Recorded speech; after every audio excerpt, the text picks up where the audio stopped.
Good evening, everybody. Welcome to this reading of the Gaza Monologues.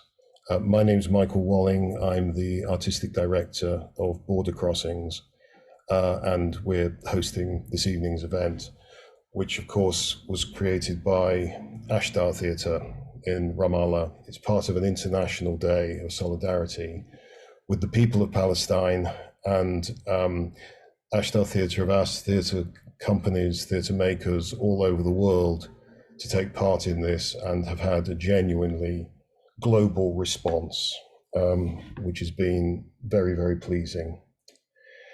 The monologues were written in 2010, following the first of the incursions into Gaza. They were written by young people who Ashtar Theatre worked with in Gaza in the aftermath of that conflict. A conflict in which 1,440 Palestinians died, 431 of them being young people under the age of 18. Very often, the figures seem shockingly weighted towards youth, and that's for two reasons. One of which is that 50% of the population of Gaza is under 18 years of old. And the second reason is that the slaughter is absolutely indiscriminate. It was extremely important when Ashtar Theatre started to work with young people that they were recognizing the long-term effects that having lived through the conflict could have had on those young people. Some of them were very young as 13 or 14 years old. So it's important when we're listening to these monologues tonight that we take on board that those were the people who wrote them. You'll see at the end where some of them are now, those that we know about. Of course, there are many that we don't know about, and the worst may well be the case. A few years after the monologues were written, we were lucky enough to collaborate with Ashtar Theatre in Ramallah in the West Bank. And some of the readers you'll be hearing tonight went with me there to work on Brian Woolen's extraordinary play, This Flesh Is Mine. While we were working there, one of the actresses, Razan Al-Azeh, had the horrific experience that her younger brother was shot at when protesting on Nakba Day, May the 15th. He was shot in the back, along with two friends of his who were protesting at the wall. Luckily, Mohammed Al-Azeh survived that experience, but his two friends, Nadim Nawaim, who was 17, and Mohammed Salame, who was 16, did not. That event was not much covered, well, hardly covered at all in the Western press. And yet what followed, the revenge abduction of three young Israeli boys, was very, very widely covered. And it was that abduction which led to the 2014 attack on Gaza. In that attack, some 2,200 people were killed, of whom about 500 were aged below 18. And now we're seeing it again. Only this time the figures are so much higher. The death toll so much worse. The extremity of the bombardment beyond even the imagination of people who have been in Gaza. There have been at least 15,000 deaths. Probably the figure is actually closer to 20,000 because the official figures don't take into account those whose bodies have not been found because they're buried under rubble. And it seems that about 42% of those are children. That's about 6,500 children killed. To put that into perspective, in the war in Yemen, 15,000 civilians died in military bombings. And that's a figure that seems comparable, except that the population of Yemen is about 14 times the population of Gaza. And those deaths occurred over 6 years, not 6 weeks. What is happening in Gaza at the moment is undoubtedly genocidal, both in scope and in intention. And it is being done with weapons supplied by Western powers, by Western manufacturers, including the UK, under license from their governments.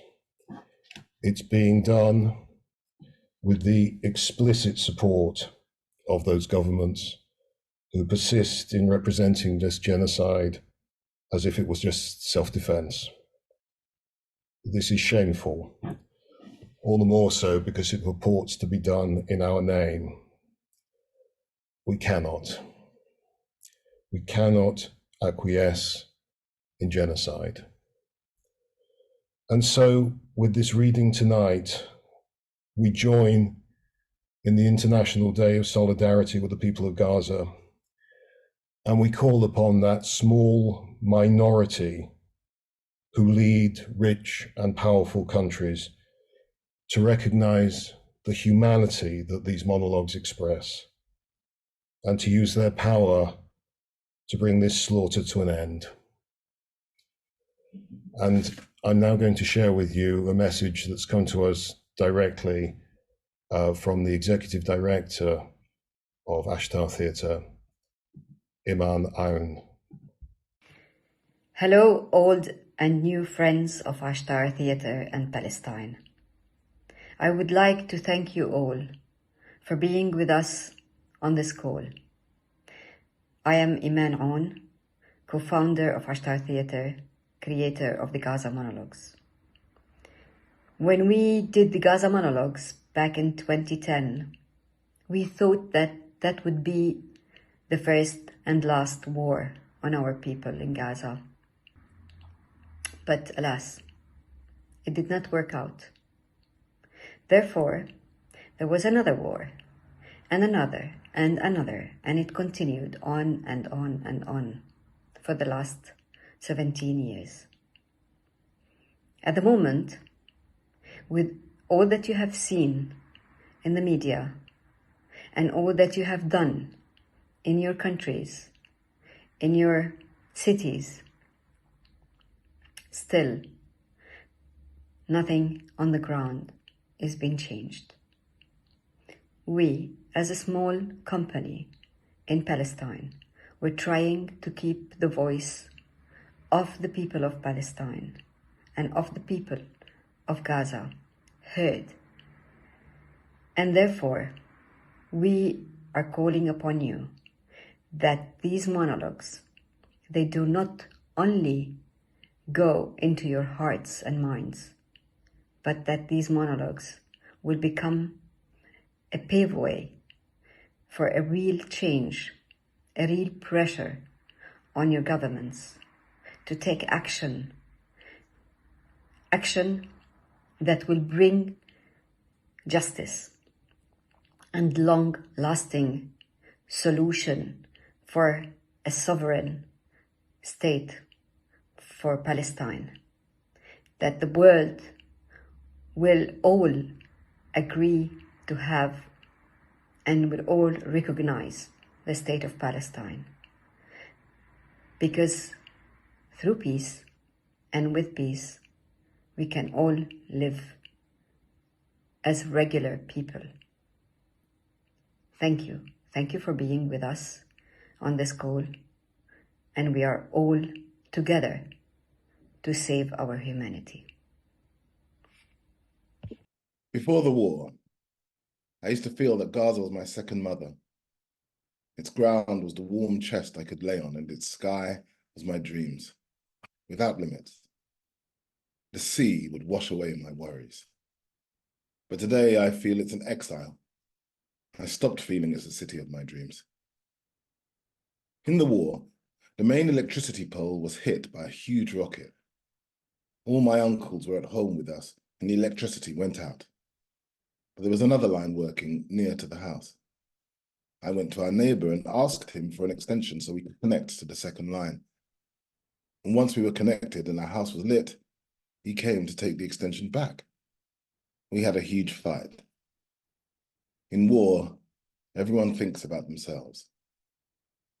During the war, a lot of people had 20 bags of flour and never had a shortage of gas, while others didn't have a piece of bread. They were asking their neighbors for bread and they wouldn't give them any. Most people locked up their things under lock and key and decided not to give anything to anyone. But others were good and helpful. Back to our topic. We didn't agree to return the connection to him, even though it was his extension that we were using. And for the first time, I realized how bad we can be.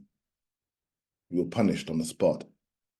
The house next to ours was bombed and split in 2 pieces, and half of it fell on us. We left the connection and electricity and everything and ran away to my uncle's house next to the municipal park.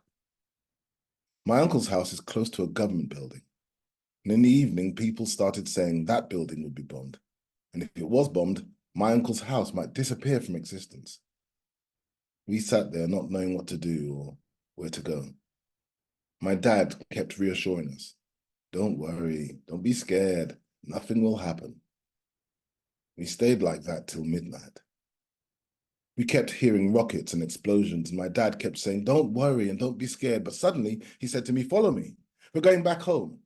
And he started shaking. All of us started shaking with him. My mum started screaming, and my uncle was in really bad shape. Anyway, all of us ran away in the middle of the night with my uncle's family. We ran home. Couldn't believe it when we got home. Till today, I don't remember where we slept or how. The important thing was that we were away from that building. We found that our neighbor had taken the electricity connection, and we spent the night in darkness while his house was lit. I felt he was right to take his connection back. After that, my dad got a connection complex.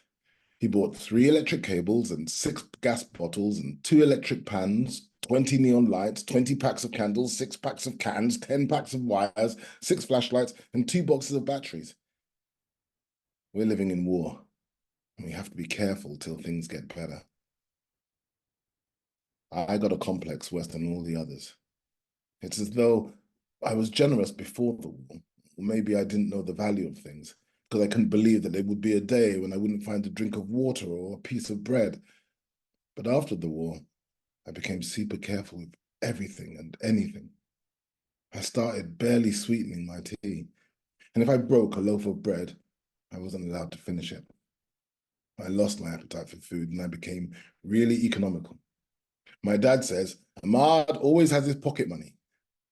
Of course, because I take it and save it in case there's another war. I feel like I'm married with 10 kids. I'm scared of life, of everything, of the smallest things, always worried. I feel that all of Gaza is sitting on moving sands. Any madness you can imagine can happen in a second in this place. A lot of dreams may come true too. It's a strange city with no logic. China is now 1/3 of the world, and they all work but can barely make enough shoes and shirts for Gaza. Gaza consumes everything and the world attacks it, but it keeps pretending nothing is wrong. Actually, Gaza is full of poverty, and there are people who pick their food from the garbage. The tragedy is that things keep getting worse. And the biggest tragedy is that there's nothing to stop that happening. Every pit has a bottom, except Gaza. I dream of living one day in freedom. And I don't think that's a big dream, but it's hard to come true. My dream is also to end the Palestinian division, which is giving us schizophrenia. I'm tired of thinking. I can't stop it. But we have to play in God will provide. And to you folks, goodbye. All my life, I thought Gaza was the biggest and most beautiful city in the world. But once, I went with my dad to Jaffa and came back with my head spinning. After that, I felt that Gaza was the size of a needle hole and wasn't beautiful. And it keeps getting smaller and worse. No one can breathe. And on top of it all, we're not allowed to travel. Every time I walk the streets of Gaza, I suffocate. Jaffa's pictures won't leave my mind. I ask myself, where are we? We're so far from the rest of the world. That's why I'm always at the sea, because I feel it's not from Gaza. I keep writing my name on the sand and the waves come and erase it. Before the war, I wanted to be an electronics engineer. But since the war, I hate going to school.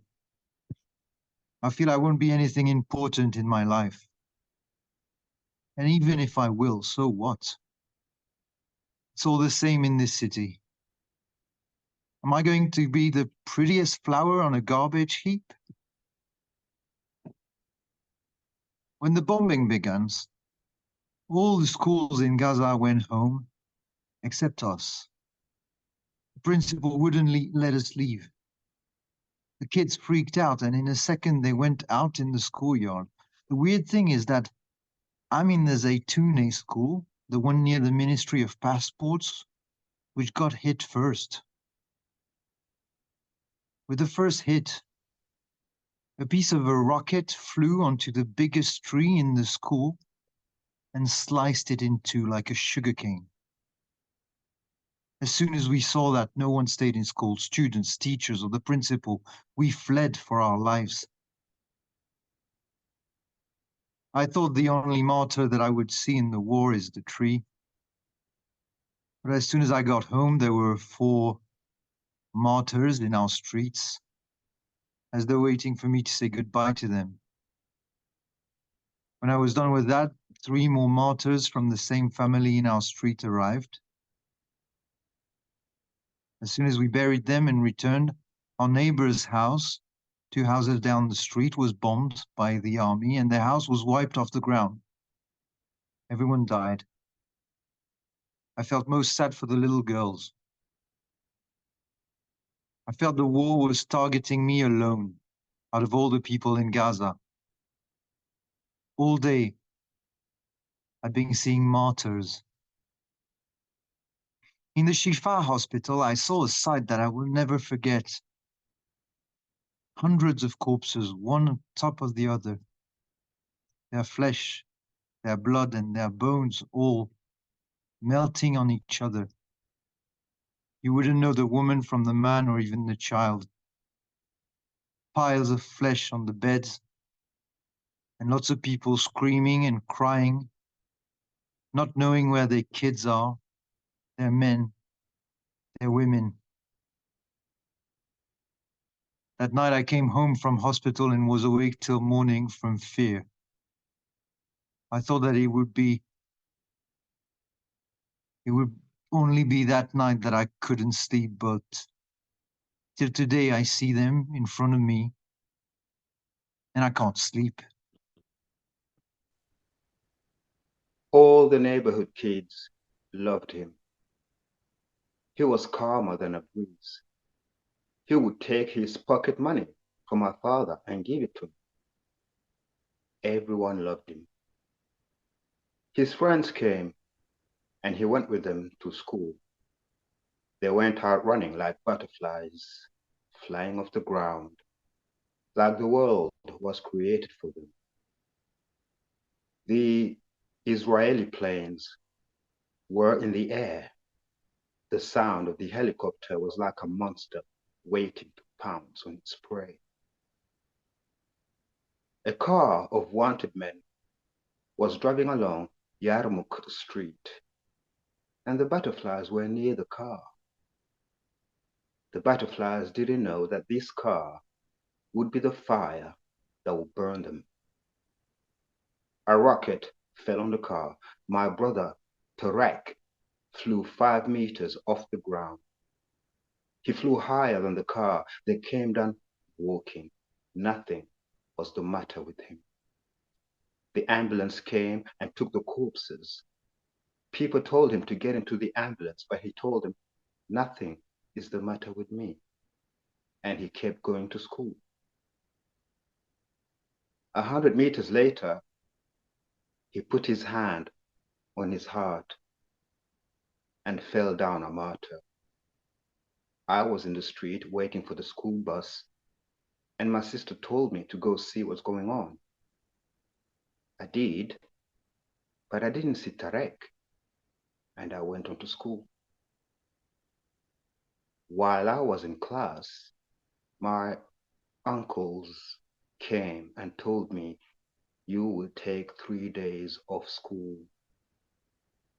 I didn't suspect anything. We got in the car. My uncle told the driver to turn off the news. Then I started getting suspicious because my uncle loves the news. We got home and there was a big crowd of people around.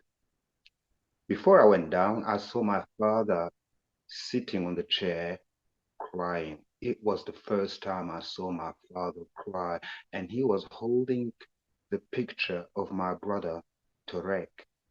I asked him, "Dad, was my brother martyred?" He said, "God have mercy on his soul." The ambulance brought him from the hospital. We all ran to him to say goodbye. He was sleeping like an angel, with the book that he'd been carrying still in his hands. My father refused to let us go with him to the cemetery, but I got into the car and went and said goodbye to him. And I read the Fatiha prayer on his grave. I kept going for 3 months every day to sit at his grave and talk to him. At night,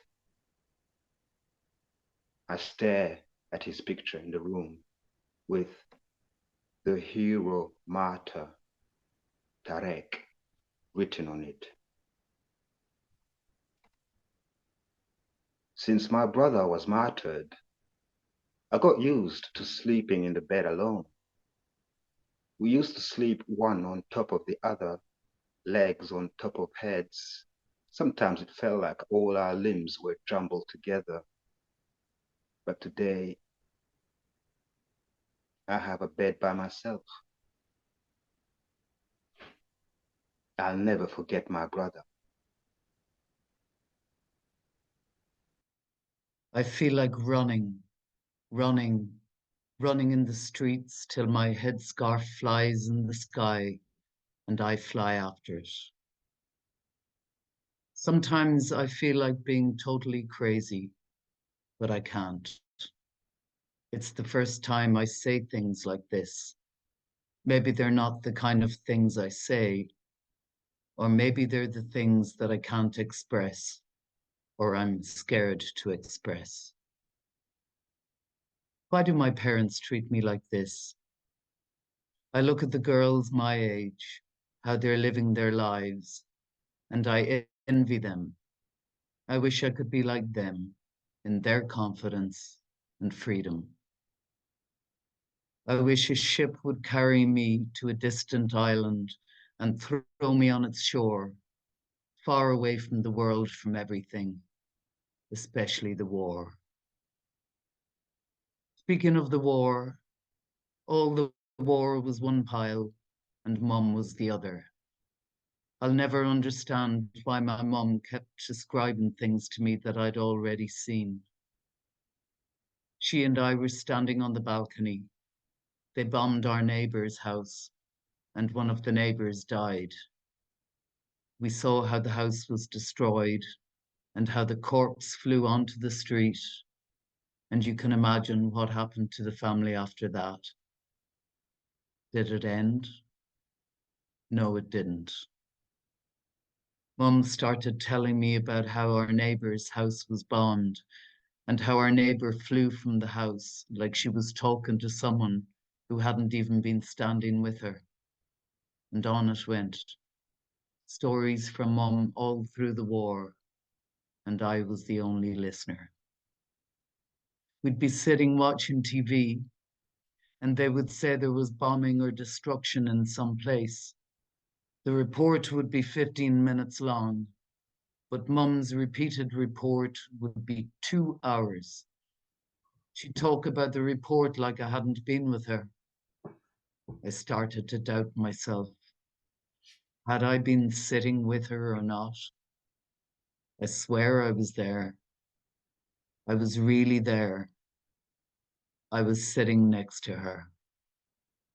Anyway, thankfully Mum isn't with you. Otherwise, she'd give you a headache with her stories. Gaza is a plane, carrying people and travelling towards the unknown, landing neither in heaven nor in hell. No one knows when it will land, and people may stay suspended like that twice my lifetime. All days here are the same. There's nothing new. The simplest thing is that dreams and wishes are hard to make true in Gaza, especially if they're like mine, to be an artist singing and acting and playing music. In Gaza, the only music is that of death and dancing on wounds. If I go abroad and study directing, how would society look at me? After I graduate, would the country be like now or worse? Everything for me is foggy and unclear, like people's faces on Friday at the Ferras market, and like the day the war began. The first hit was at the Ministry of Passports. My friend and I came out of an exam. It was the first day of the first term exams. We sat in front of the school gate talking and waiting for the rest of our friends so we'd go home together. Suddenly there was a series of explosions. I was in shock and felt that I was going to die. We ran away and I was really scared. I saw the women running and screaming and beating their faces, and I had no idea what was going on. I felt I couldn't stand on my legs and the world started spinning. I fainted and stopped feeling anything. Then I woke up to my friend's voice shouting, "Arnie, for God's sake, wake up." When I woke up, I started crying, not knowing where to go or what to do. An older girl helped me and took me home. As soon as I arrived, my mother took me in her arms. I was very tired, but at that moment I rested. I needed to fall into someone's arms. The hardest thing to feel is that your moment of death is near. The war was a black ghost that covered Gaza's day and night. It imposed its hell on people, on the earth and sky and air that we breathe. After the war, I had a breakdown. A big wild wave overtook my soul. I was thinking I wouldn't be able to come out from under it. But it was like a hand was extended to me through the theatre, a rubber ring that pulled me out from under the wave. Today I feel a comfort that I haven't felt in a long time, and I hope I can always stay like this. The day before the war, Gaza for me was joy and happiness, trips and going to the sea. Life seemed to be happy, and I wasn't thinking about anything. I had one dream, that Gaza would develop in arts and sports. I felt that everything was fine except these two things, but it turned out that, well, nothing was fine. No arts, sports, health or safety. It's all the same. Gaza stopped being the city of my dreams because my dream is to be an actor. I'm going to be an actor for 20 people in Gaza and wait till the border opens. If it was in my hands, I'd try as much as possible to reduce wars, death and violence. It's a shame for every drop of blood that falls on the ground. I hate the silence and the abnormal tolerance that people have.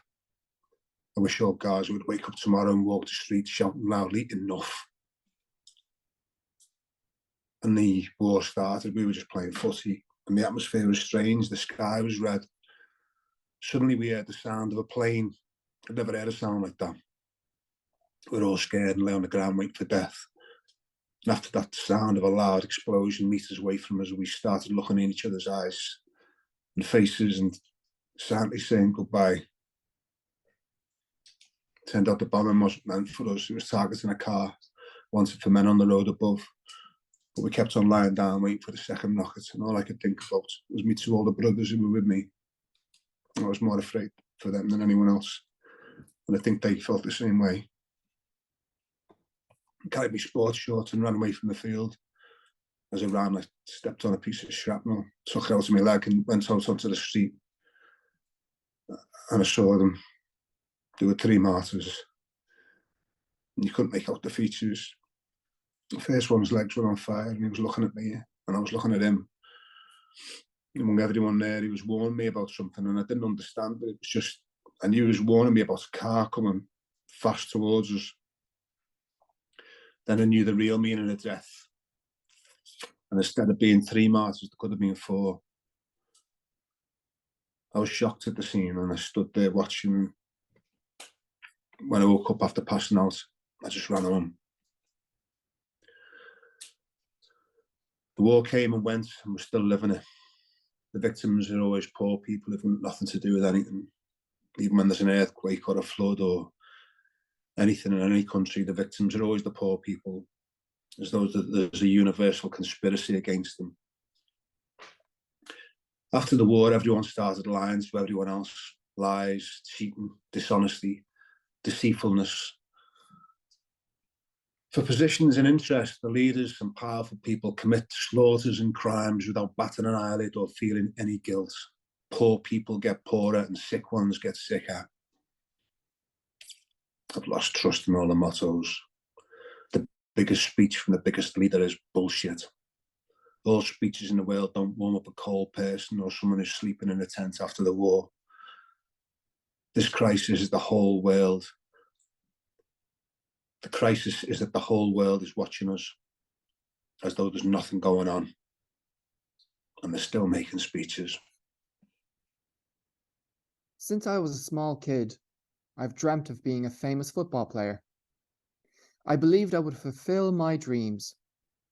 But today, there are a million obstacles in my path. Before, there were no playing fields for adults or even kids. Then the siege came and made everything worse. If I was a prime minister, I'd pay most attention to the Ministry of Youth and Sports. I would build playing fields everywhere, especially in schools, and I'd let the students play freely, not be kicked out by the school guard. I'd abolish all club fees and preserve all parks. But dreams, security, hope, and the future are all words that lose their meaning in a city that kills the smallest dream possible. I was a goalkeeper and my friend Mohammed kept telling me, I'm going to get a goal, but I've always stopped his goals. On the 7th of January 2009, a day in the war, I was sitting at the door of our house and it was foggy. And someone came to tell me your friend Mohammed was martyred. Of course, I didn't believe it. I went looking for my friend and I was really scared of the idea of death. I got to the mosque and I saw the closest friend in my life, Mohammed, wrapped in the flag of Palestine and torn into pieces. I cried a lot. And I was sad because I couldn't hug or kiss him.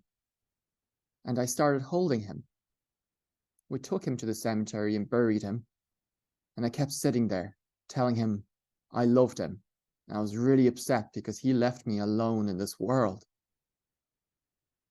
As I was leaving the cemetery, there was heavy bombing. I felt that the angel of death was following me and not leaving me alone. But thank God, I'm still alive. From when I first became aware of the world, I had limited thinking. Life for me was to be born, grow up, get married, have kids, work, raise them, feed them, educate them, marry them off, and then die. But after the war, I found life is much harder than that. It turned out every small step we take has a million knots behind it. I'm scared of not finding work when I grow up, because wherever I go, I see men sitting in front of their houses with nothing to do. It's what scares and saddens me the most. That's why the kids in Gaza take responsibility.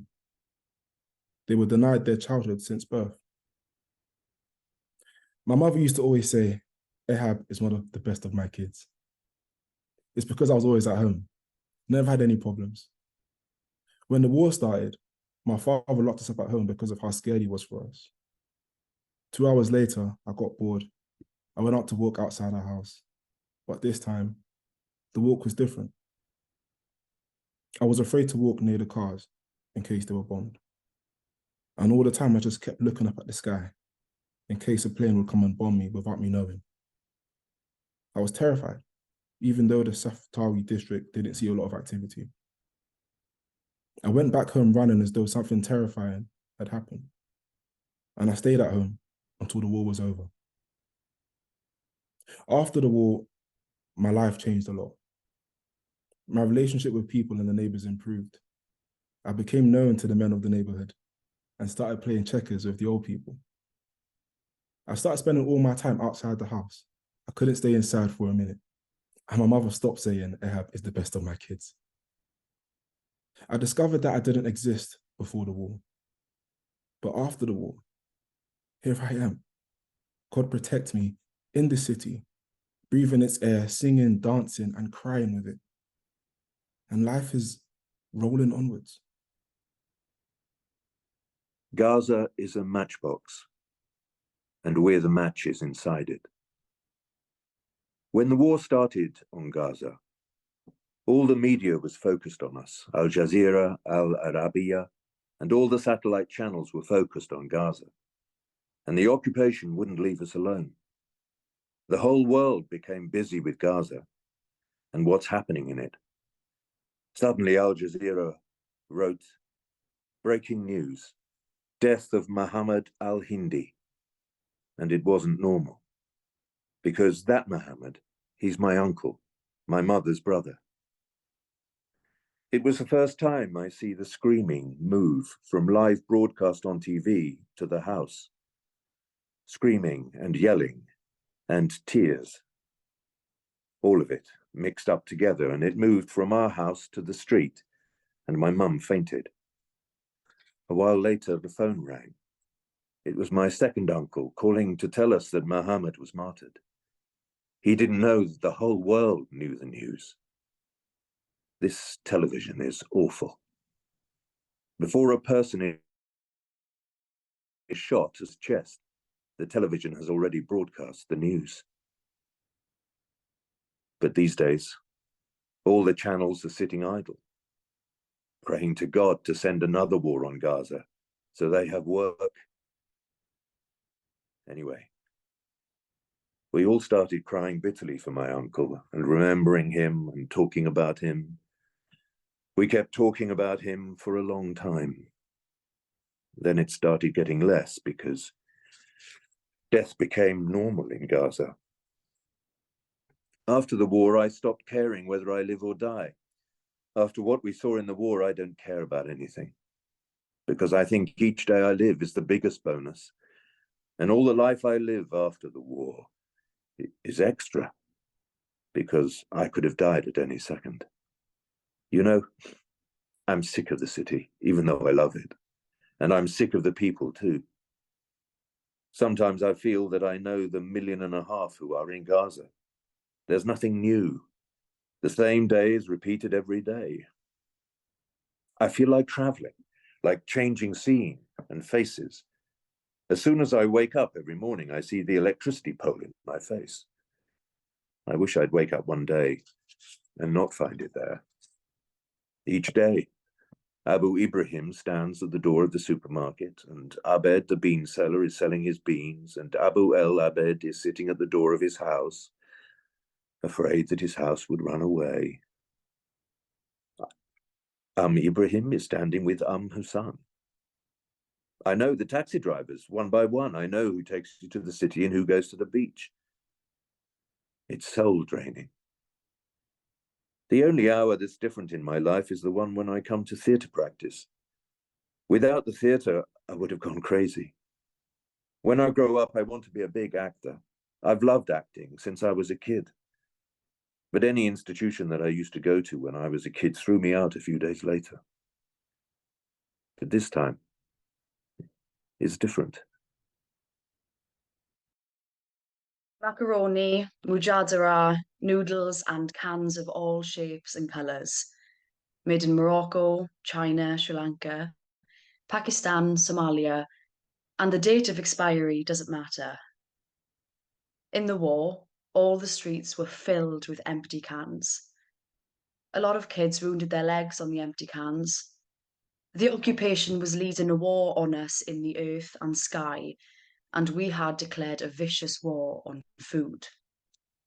We used to eat 100 times a day. Whenever we opened our eyes from 6 in the morning till the next day, 6 in the morning, we'd be eating.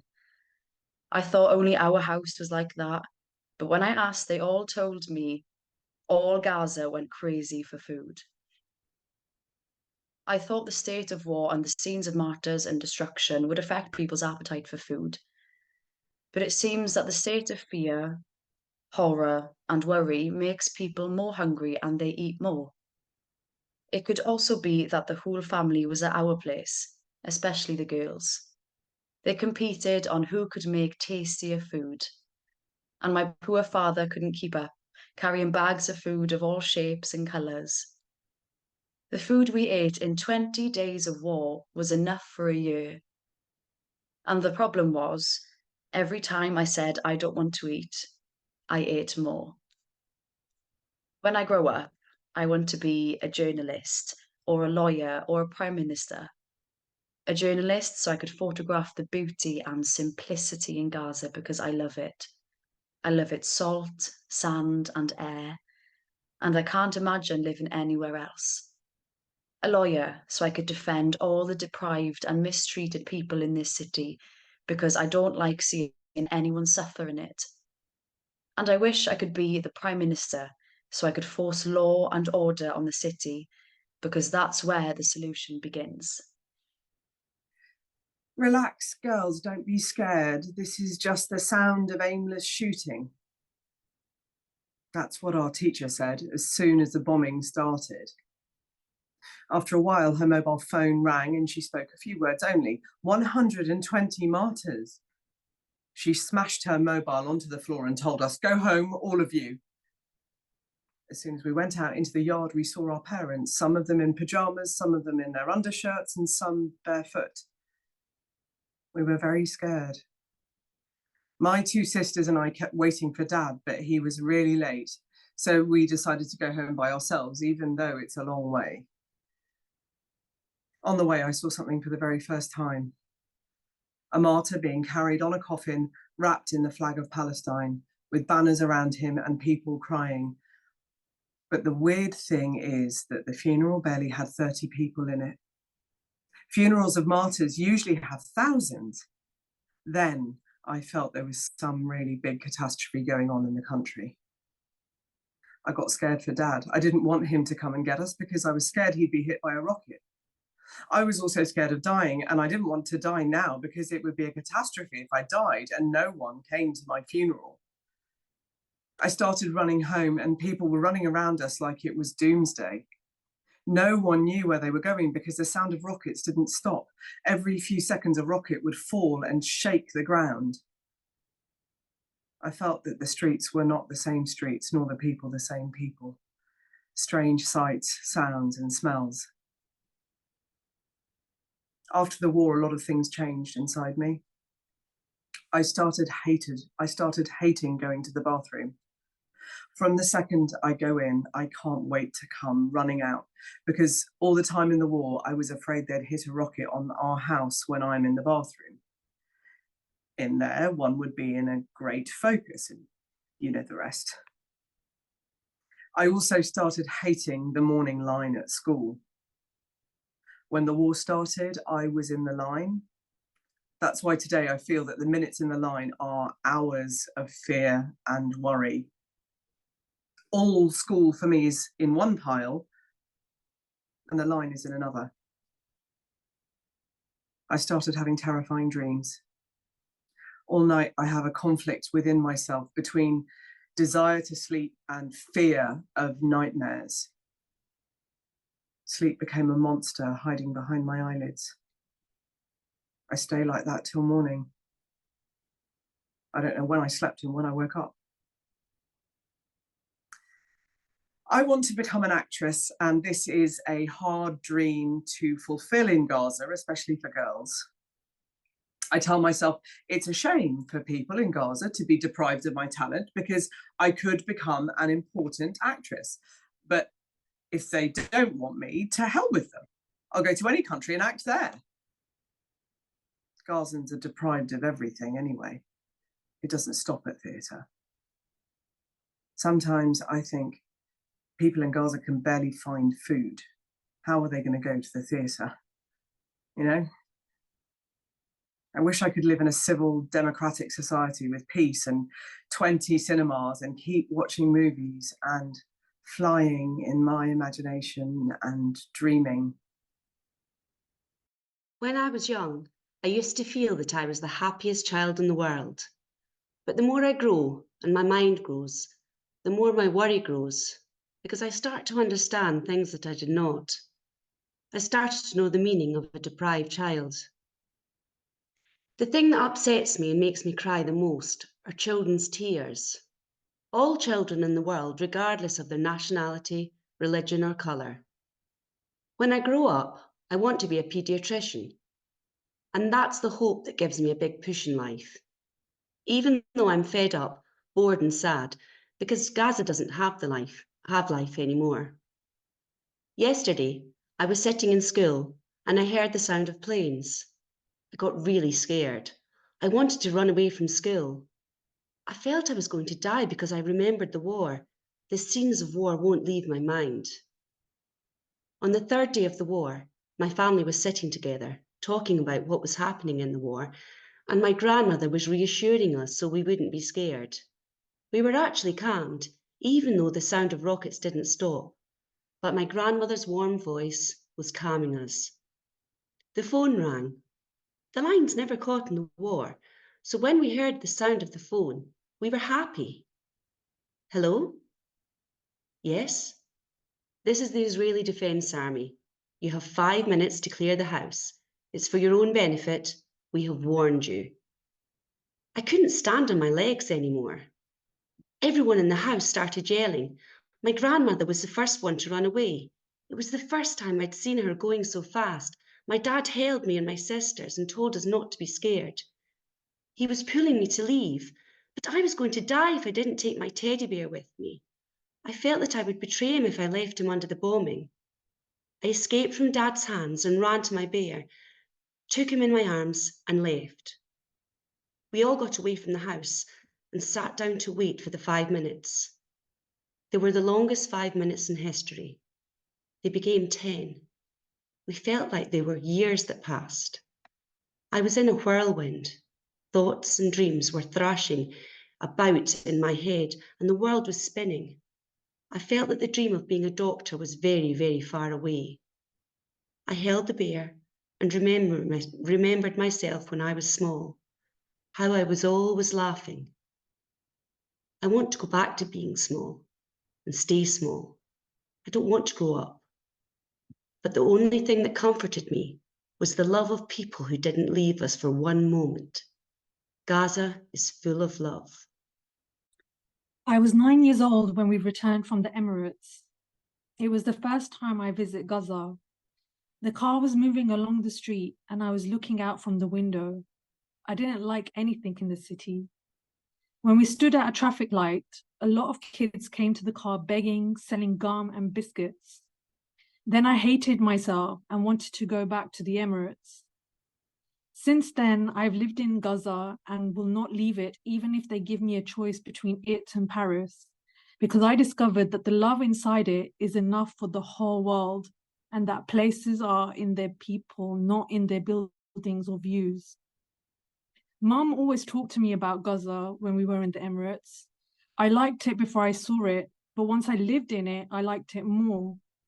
It has details that Mum didn't see, but it's such a pity. All it needs is safety to be the most beautiful city in the world. In the war, the Taqwa Mosque and the Noor Mosque were bombed, and after that, the house of Abu al-Qara. And the Abu al-Qara house is our topic.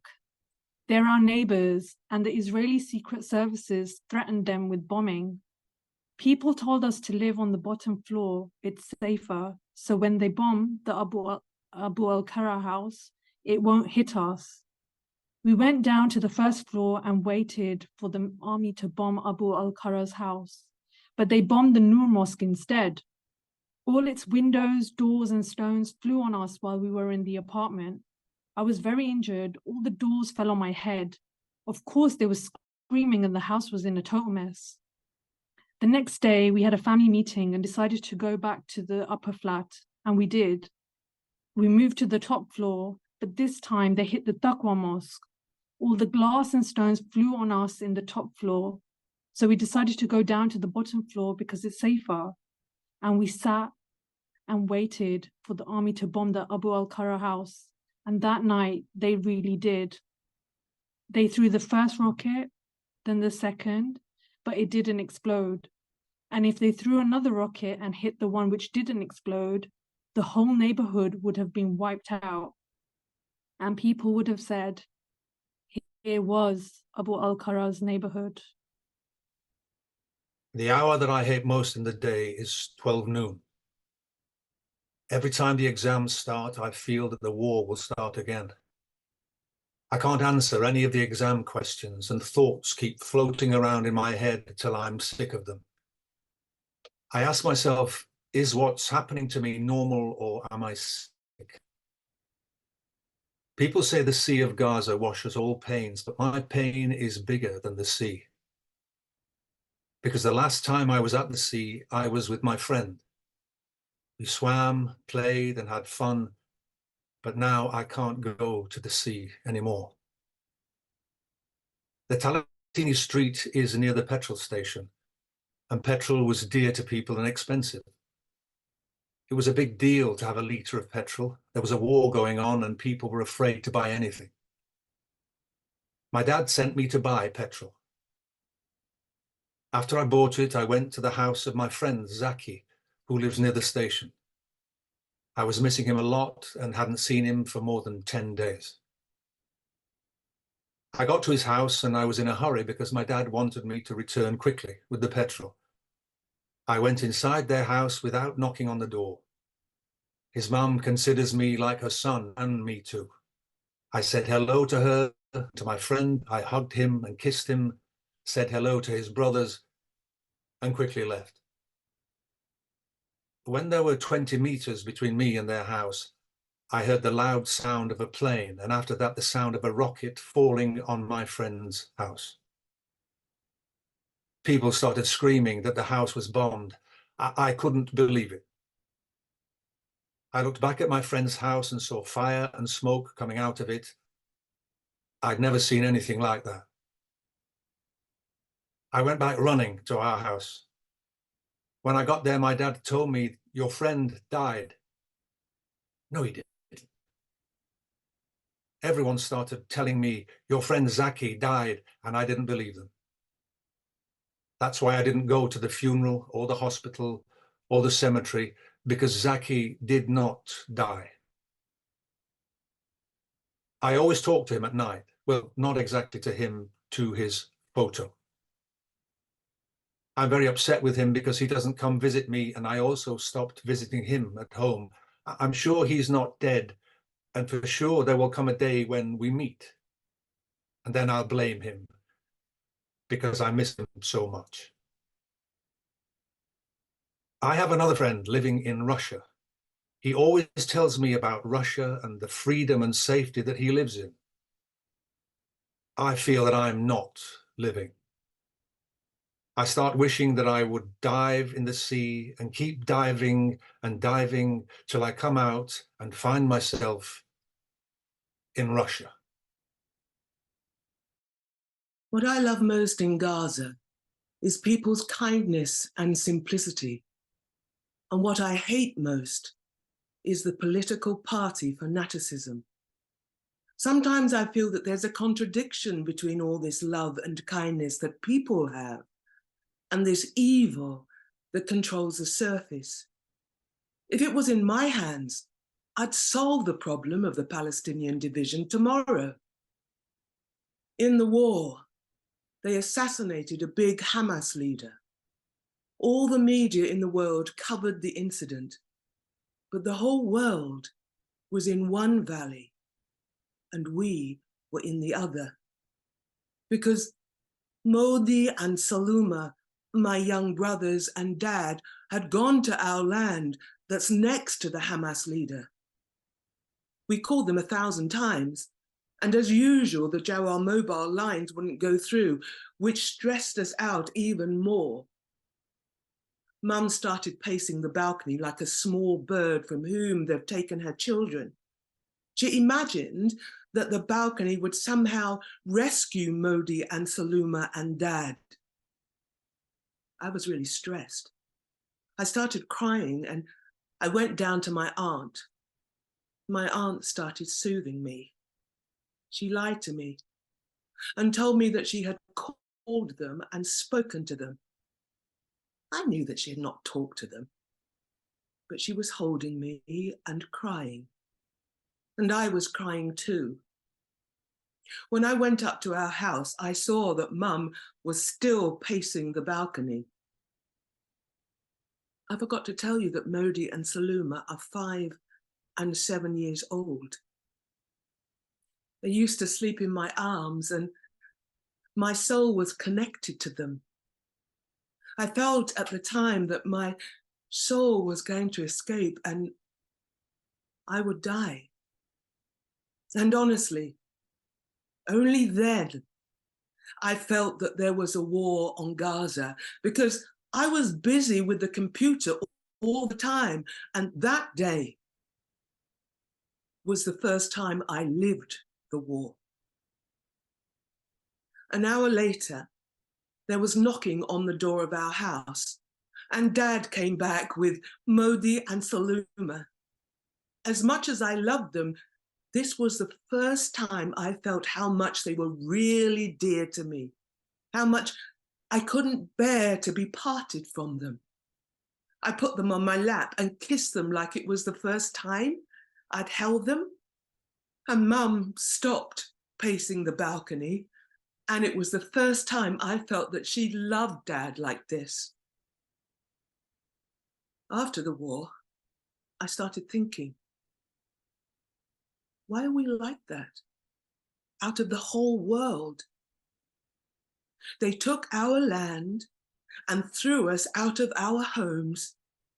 And because we're defending ourselves, all this happens to us. There's no water, no electricity, no phones, no petrol. What are we to the world? Aren't we human? Every day, Gaza changes. That's why my dreams always change. And each time I make a step forward, I go 100 back. In the first hit of the war, I was going home from school and didn't know the road. Suddenly, a man stood in front of me and asked me, "Where's your house?" I told him, and he took me home. I went down to the house quickly and asked my dad, "Why didn't you come get me?" My mom said, "It's normal, dear, go study." I told her, "There are no exams, the war started." In the afternoon, they hit the government building near us. My mom said, "It's normal. We are used to what is happening to us." We went running to the neighbors, each one looking out for himself. After minutes, the neighbors' relatives started coming, and the house became packed with more than 100 people in it. But still, things stayed normal for my mother. In the morning, Dad went to buy bread and stood in line for 6 hours, coming home with 1 pack of bread. Each of us got half a loaf. And still, my mum said, normal. In the evening, my parents decided to go to the hospital and visit the injured, and I went with them. In the hospital, we saw so many corpses. They were 4 on each bed, under and on top of each other.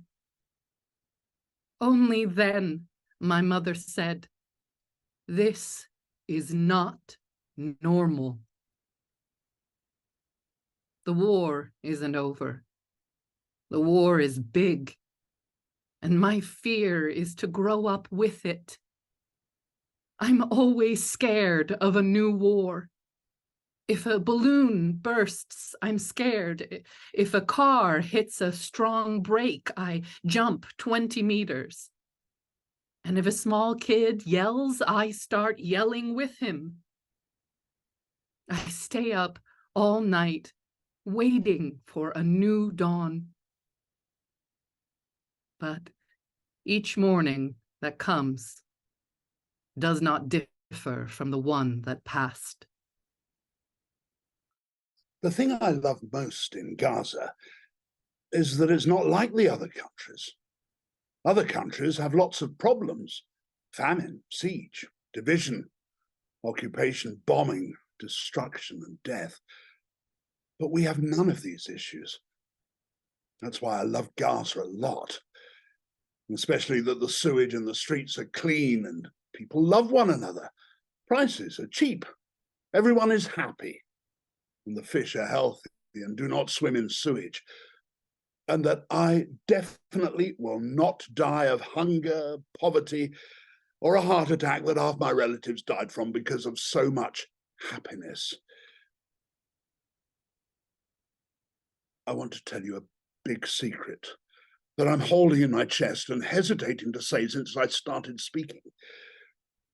The secret is, my dear folks, I am the reason for the war on Gaza. You might be surprised as to why, because I never had a dream that didn't come true. One night before the war, I dreamed that the war started and our house was bombed and I was the only survivor. The next day at 11:25, the airstrikes began on Gaza. The first shock I got in the war was when the strongest teacher in school, the math teacher, hid under his desk in fear from the first second. Well, I thought, if the strongest teacher hides under the desk, what do we do? A lot of kids peed themselves. I started screaming, and everyone started screaming with me. I was screaming for our house that I was sure was destroyed, and for my family that I was sure was martyred. I went out running in the street, wanting to rush home to my family. But I waited for 2 hours for a car to take me, and in the end, I went home walking. All the way, I was imagining our house destroyed and my family dead. I got home and found nothing was the matter. And my family were taking down the windows so they wouldn't break from the air pressure. But till today, I'm scared they will bomb our house. That's why, you can ask my mum, I sleep with 3 mattresses under me so that when there's bombing, the mattresses will absorb the hits and nothing will happen to me. I hate dreaming, but dreams are not in our control. I think that Ali, that's me, before the war, is different from Ali after the war, who is a new person that I'm trying to discover. Before the war, I didn't understand anything about politics. I didn't know who the head of state was from the prime minister. I never listened to news. But today, I became a political analyst. Al Jazeera this morning, midday this evening, harvest of the day, harvest of the week. I started following all these programs and discussing them. I started feeling that politics and news are very important in my life, because they're what kills us and what gives us life. And also because I want to be the first to know if there's going to be another war. When I talk to Palestinian kids in Europe, I feel sorry for them. And I don't wish to be like them, because they're in diaspora. They plant their dreams in a land that's not theirs. Dreams grow with the people and the country. I love life, love to play and love people. I wish I could be the president of Palestine for one day, so I can enrich love and peace between people, end the hatred and spite in their hearts, and end the internal division. This would be my first presidential decision. But unfortunately, I'm not the president, and that's why there is the war. The war opened up with bombing like rain. We came running out of the school in fear and found the whole world running in the streets. People were looking for their sons and sisters and mothers. Everyone was running with their heads raised to the sky. Honestly, they looked strange. I saw one of them from a distance wearing pajamas, barefoot and running. When I first saw her, I didn't recognize her. But when I got close to her, wow, that's my uncle's wife. The chic one who doesn't leave the house without looking top-notch. Then I was sure the war had started. It's been more than a year since we've been talking about the war. We lived it and continue to live it each day in detail. Because the TV, the phone, and the doorbell are all things that remind me of the war, and I don't like them. You know, I even threw away my mobile. And I'm most scared of being alone. I think, what would I do if a war starts and I'm alone? Who will protect me? And when I'm with my family, I start to think, how would I protect them? I had a big dream to become an actress. But this dream started shrinking slowly because people in my country don't look at an actress in a positive way. Even though acting is important and allows me to relay the picture of the suffering of my country and society to the world, I have a second dream if the first doesn't work out, to be a journalist. And the third dream is to make a family that I love and who love me. The fourth is for us to be free and for the flag of Palestine to fly freely. And the fifth is to see people happy, without death, destruction, deprivation, or war. And the sixth and last is for me to finish this monologue and come down from the stage. Gaza's fish ran away, but people were not able to. They opened the sewage into the sea, and if the sea could talk, it would tell them, shame on you for what you're doing to Gaza and me. Instead of music and acting schools, Gaza became a school for shooting and murder. I'm very scared by nature. I'm scared of cockroaches and birds, and I worry day and night. The first day of the war, all the girls went home except me. I was the last one to leave school. I was sitting there, shaking, couldn't stand on my legs. Finally, I felt like if I don't help myself, no one would. I gathered my courage and stood up, shaking, and walked like a tree in the wind, all of me trembling.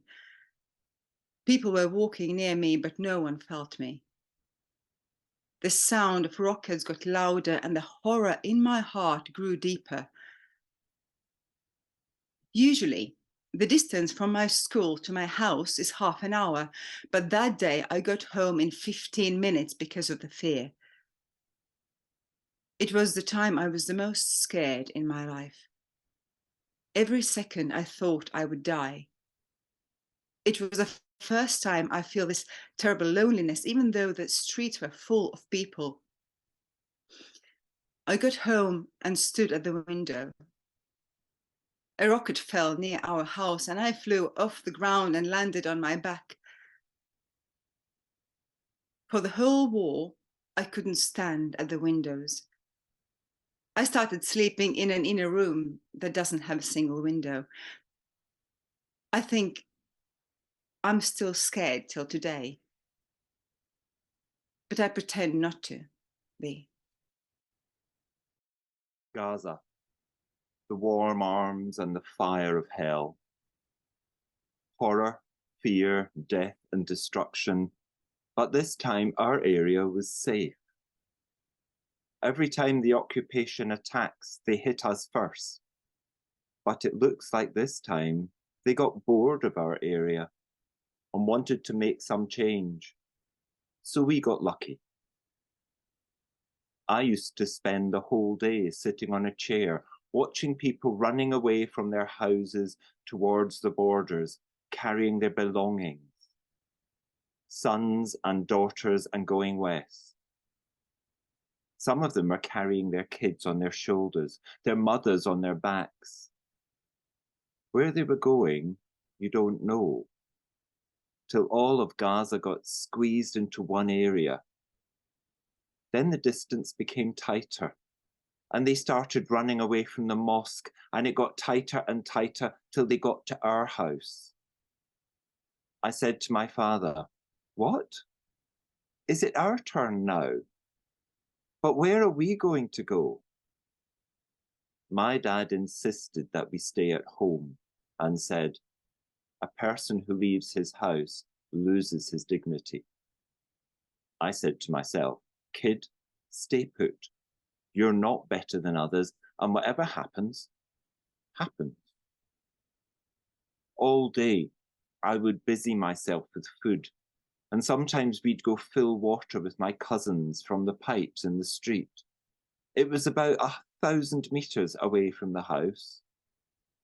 We used to take the donkey cart of Sabri. Him and his brother used to come with us to help. All the way, he would tell us about his heroic acts and his horse and how he would go to the wilderness and hunt birds with the slingshot. I never carried a slingshot. It's scary. But the stories were nice, and in those days, entertaining, despite our fear. We used to talk so as to lessen our fear from being in the streets. When daytime was over and night came, we would say, "The night has come with its worries." We couldn't even sleep. I used to sleep for 15 minutes and wake up for 3 hours. How can you sleep with the bombing going on? And we are lying in bed waiting for our fate. Sometimes I'd look at the sky from the edge of the window and find the world so red with fire and smoke everywhere, and I'd ask myself, why is the whole world at rest and we are living in an inferno? My grandmother and I were alone. She was telling me stories about the day of our country, funny stories and sad ones. But she never told me a complete story because she always had to go to the bathroom halfway through. My grandma spends half her time in the room and the other half in the bathroom. My parents came back at 10:30 at night and went to sleep straight away. I couldn't sleep. I was lying on my bed awake, writing my homework, and suddenly I heard the noise of a distant explosion. I went to my parents' room, took the radio to hear the news. I woke my father and told him I heard the sound of a strange, strong explosion. He said, "Be quiet, go to bed. It's just aimless shooting." Anyway, I went back to bed and the electricity was out. Suddenly, there was a huge explosion that shook my world.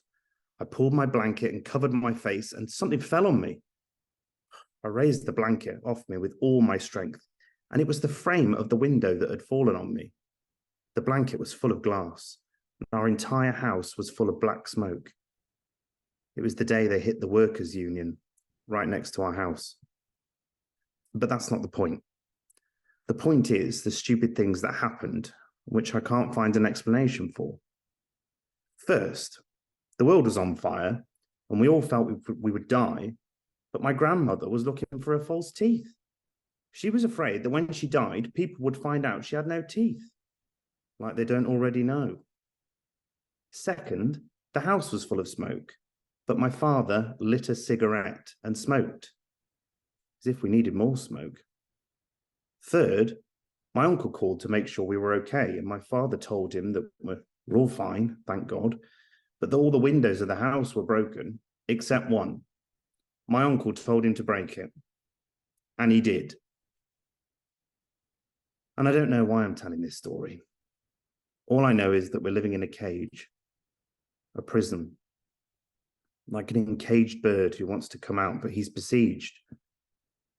Kids are dying in front of their mother's eyes. Hearts are crying for them and screaming in the loudest voice. But no one hears. No one's heart softens. And no one seems to care. You're going to call me crazy, nuts, cuckoo, go ahead. I don't care. It doesn't matter to me anymore. In truth, what's happening to me is not normal. I mean, losing trust in my friends is normal. Lots of people have lost trust in others. But what's driving me crazy is that I've lost my trust in shop windows, cars, police stations, and suspicious areas. In my personal philosophy, all of Gaza is now a suspicious area. To make a long story short, everything that was hit in the war, I'm scared of going near today. I don't know how to walk down the street anymore. If I walk on the right, I feel scared. If I go to the left, I feel scared. So then I go back to the right, and it's just a whirlwind. I mean, where am I supposed to walk? In the middle of the street? See, on the first day of the war, I was in my brother's shop that sells computers, mobile phones, accessories, and this medal fell on the floor, and my brother asked me to pick it up. But suddenly, while hanging it up, I heard the sound of rockets, and the glass fell on me and injured me. I was scared. I mean, I wasn't scared for myself. I was more scared for my brother because he was also injured. He was worried about our family. He said, go up to the house and make sure that they're okay. I went up the steps and I wasn't scared. I made sure that they were all right and they were all fine, thank God. And then I walked up the street to find out where the explosion had happened. We heard a lot of explosions. Gaza just became like a black night because of the smoke. But still, I wasn't scared. Oh, and I forgot to tell you that my brother, he had a cup of tea in the first explosion, which fell from his hand and broke. Do you think it was because of fear? I want to write the most beautiful words about Gaza, but I can't. I can't not see the poverty, siege and famine, especially when all Gaza City flooded into Al Arish and emptied it from all goods within 2 hours. I can't not see the deprivation in every house, the fear and the sickness. What do you want me to say about Gaza? For when I became aware of it, I was sad about everything inside it, especially the kids, and even the adults, youth, women, girls, animals, stones, and trees. Everything in it is crying. I'm looking for nice words to say, but I can't find them. The sea is the only thing that helps me dream. When I stand on the shore, I can imagine Cyprus, travel to Paris, fly to Rome, all while standing in the same spot. I go around the whole world, and in the end I land on my bed in her house in the middle of a refugee camp. I go back to the reality of Gaza, the dirty market, overflowing sewage, the carts and what's on top of the carts, the suffocating smell and the silent people who can't speak. When I look at the clock and it's 11:55, I start shaking and my heart beats faster. I feel that the war started again. Not only the clock scares me, everything that flies does, even the flies. I can't tell anyone about my fear so they don't call me a wimp or a sissy. I'm most scared for my older brothers. When a fly lands on any of them, I feel it's going to kill them. I start shouting and I run away from the place. That's why I'm now escaping outside the house all the time, because of the many flies. Before the war, I was a child, and after the war I discovered I wasn't a child anymore, and that Gaza, unlike all the cities of the world, doesn't have children in it. When the war started, I was playing in the neighborhood, and I saw all my neighbors running away. So I asked them, what's going on? And they said, the Israeli army is going to bomb our neighbor's house. I ran to tell my parents. In less than a minute, we ran from the house. We took nothing, except the gas cooker, because that is more expensive than gold in Gaza. And I felt then that I would never go back home. We went to my grandfather's house, and the next day the Israeli intelligence called my grandfather's house and told him they would bomb it. So we ran to my other grandfather, the father of my mother. There were 5 other families there, all my aunts. My cousins and I became good friends there. We would stay up all night talking about the war. I was scared and tired, and I wanted to go home and sleep on my bed in my pillow. 3 days later, the Israelis bombed my neighbor's house, and after the bombing, the whole neighborhood returned to their homes. And I went back to my room. I couldn't sleep anymore.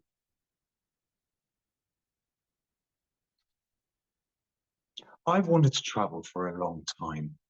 I have this uncle in Canada who always sends me videotapes of him and his family in Canada's parks, in the sea, in their shops, and in the background of all of these videos are Canadian girls. Like, I need that. It's like he's taunting me. I started dreaming of Canada every day and night. It's why I now love acting. I tell myself that it's all going to work out and that I'm going to become an actor and I'm going to go to Canada and I'm going to become a Canadian and marry a Canadian girl and have Canadian children. What language do they speak in Canada? Never mind, it doesn't matter. I will learn Canadian. And I don't care anyway. No one in Canada will even know that I am an Arab because I am so blonde and blue-eyed. If you want to call me a coward, do so. Because after the war, I don't ask any kid who swears at me or even hits me. I'm just sad.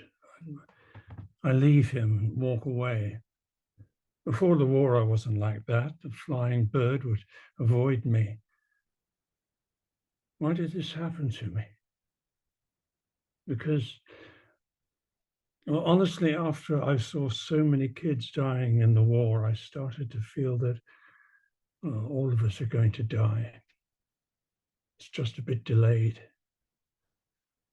I said to myself, kid, you are a lot bigger than that. I started to feel that I was 100 years old. The war ended on the ground, but it's still there in my head. I want to be like any child in the world, not in the world, at least in Jerusalem. And when I chat to my cousins who are living in Jerusalem on the net, I feel that they are living their childhood. And they don't think like me at all.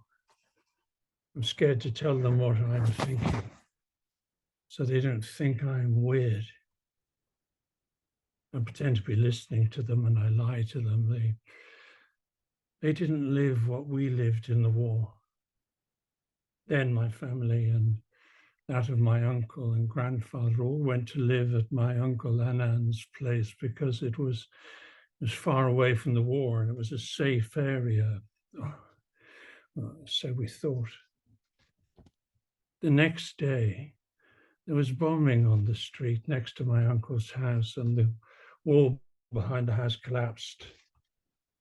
The third day, my uncle, at whose house we were staying, went to buy fowl and falafel for breakfast.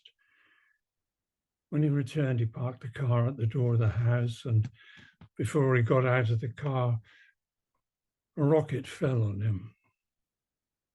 The upper half of his body fell on the asphalt, and when the ambulance came, they took out the lower half from the car. Paramedics went and collected the upper half in a plastic bag and they took him away to the hospital. Everyone started wailing and screaming. My mother started asking God to bring him back safe. I don't know, is she lying to herself or to us?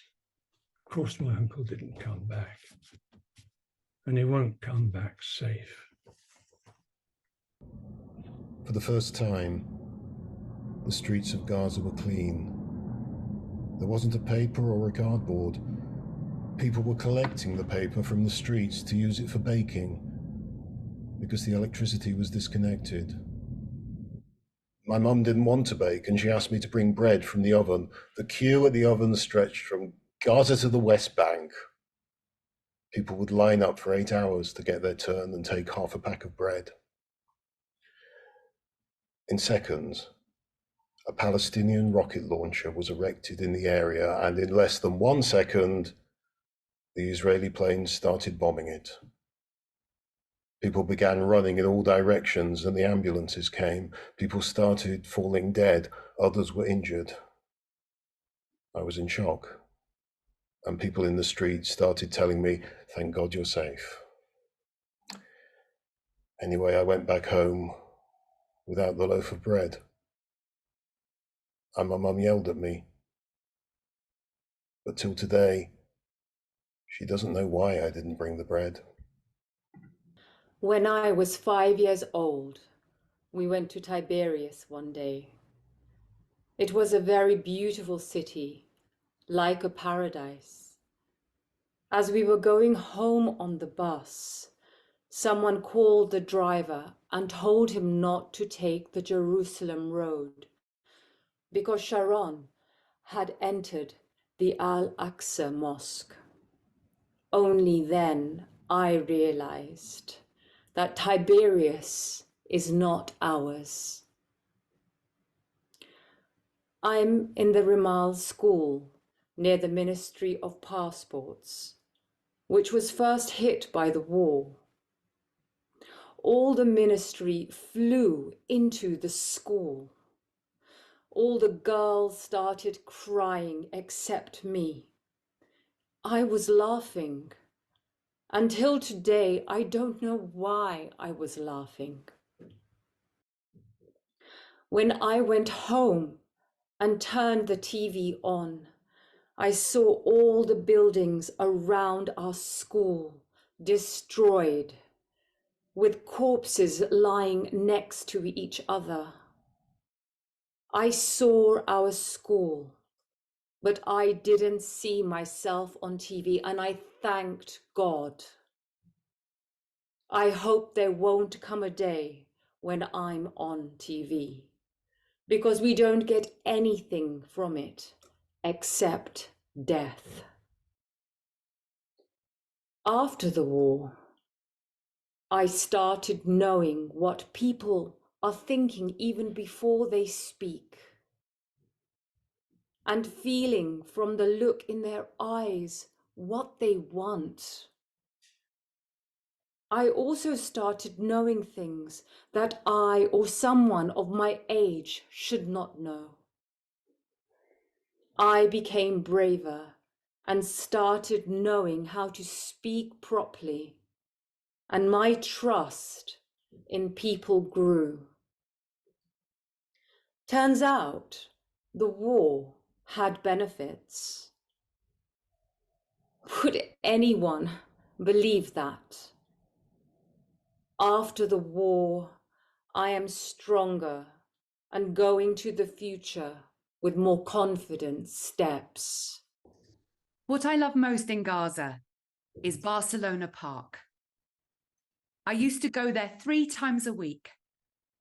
I would spend the whole day on the swings laughing and playing with my friends. But during the war, the occupation bulldozed it and destroyed it. I went to visit the place and started crying. I remembered where I used to play and where the swings were, and my laughter with my friends. I want to be a lawyer so I can defend the people that had been victimized. And you won't find more of them than in the Empire of Gaza, because I feel that Gaza is 100 countries and 1.5 million presidents. The tanks got to our house at 5 in the morning. Mum started gathering things from the house and everything turned upside down in a few seconds. Everyone started yelling and carrying what they could, and we went out running in the streets, not knowing where to go. My grandmother said, "You can go only to the schools," and oh, schools, oh, schools. Our school is more beautiful than all schools. 100 of us used to sleep in one class. From the first night, I got into a fight with another girl about 1/4 meter who was going to sleep in it. And I don't know how we slept, on top of each other, like a mountain of old discarded, forgotten clothes. 3 days later, we went back to the house and the neighbourhood, but a lot of things had changed. The neighbourhood wasn't the same, and the people weren't the same either. The biggest change in me is that I became a gossip. Honestly, I can't hold my tongue. Our theatre trainer told me that this is normal in Gaza. All Gaza gossips about each other. But the difference between me and the people in Gaza is that they don't admit that they are gossiping. Well, I admit in my full mental capacities that I am a gossip. Sometimes I find no one to gossip about, and so I gossip about myself. Our future in Gaza is obscure and unknown, like a calm volcano that can erupt at any second. As if we're on a boat without a captain in the midst of a raging sea. We go right and left, and no one knows where to lean. I hear that in other countries, childhood is sacred and children live their lives without problems and fear. But Gaza's children are forgotten and outside the picture. They're the ones who feel the injustice the most because society treats them like they're not kids. When it wants, it makes them adults, and when it wants, it returns them to being children, and most people deal with them like they're only bodies, not minds. When I see a child peddling in the street or working in a shop, I imagine how the children of the world are playing, resting, and feeling safe. Honestly, my heart breaks for them, and sometimes I cry. Gaza has no tenderness and no childhood. A boy is born a man here, and a girl is born a bride. Dad, before the war, was a lot more tender with me. I wish he would take me in his arms like before. But God help him, he's probably worried too. Because in the war, we lost 5 dunhams of land in a second. The field that's 60 years old was hit by a rocket from the Israeli army, which burned all the oranges in it.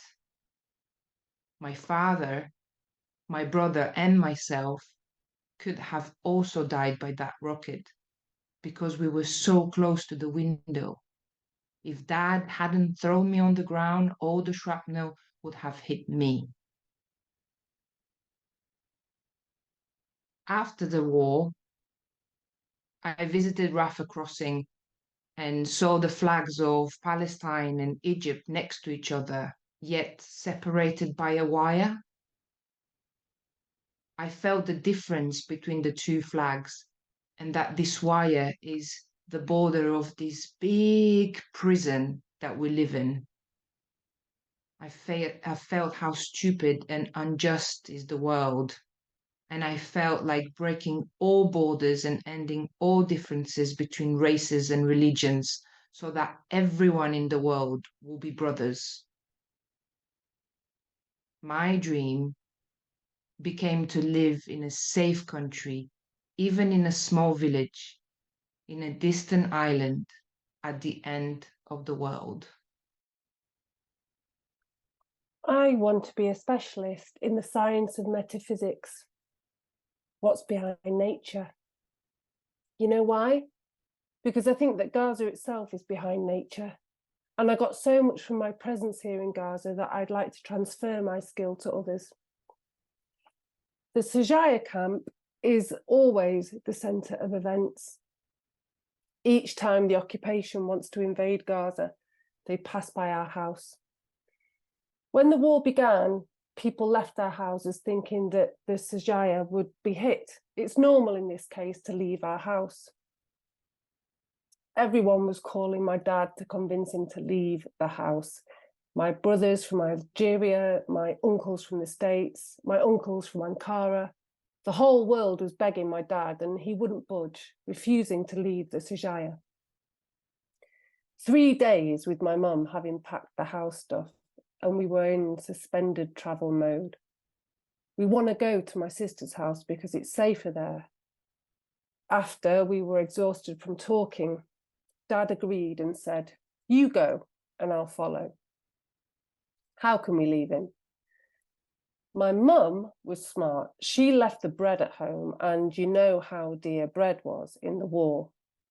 As soon as we got to my sister's house, she called him and said, "Salman, we forgot the bread. Bring it for us." And Salman fell in the trap and brought the bread, and we wouldn't let him leave. The next morning, we woke up to a phosphorus bomb that fumed the street. We all started crying, our tears falling because of the phosphorus.